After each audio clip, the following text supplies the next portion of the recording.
saya memang dah tahu abang akan tanya soalan ini. Saya memang dah cuba dapatkan maklumat.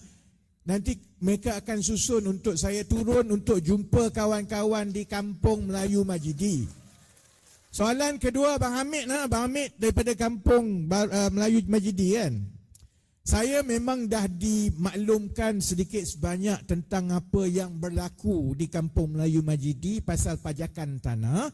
Jadi insya-Allah sebelum pun 28 Jun tu saya akan turun untuk jumpa kawan-kawan di Kampung Melayu Majidi. Memang betul saya tak tahu latar belakang, saya akan cuba dapatkan latar belakang semua. Memang betul saya ni orang biasa, kami tak ada jawatan apa-apa. Tapi saya ada satu kelebihan.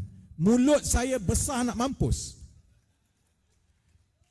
Saya yakin Abang Hamid, bila kami mula bercakap, kerajaan negeri akan kena jawab. Sama ada dia akan selesaikan ke tidak, kita akan terus bawa isu itu.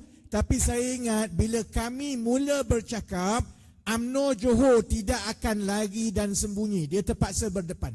Jadi kita mulakan dengan yang itu dulu. Nanti kawan-kawan kita, saya memang dah tahu abang akan tanya soalan ini. Saya memang dah cuba dapatkan maklumat. Nanti mereka akan susun untuk saya turun dan berjumpa dengan penduduk-penduduk dengan jawatan kuasa Abang Hamid. Dan insya-Allah we'll see how it goes from there. Tapi saya yakin dia akan jadi berita-berita yang akan dilaporkan.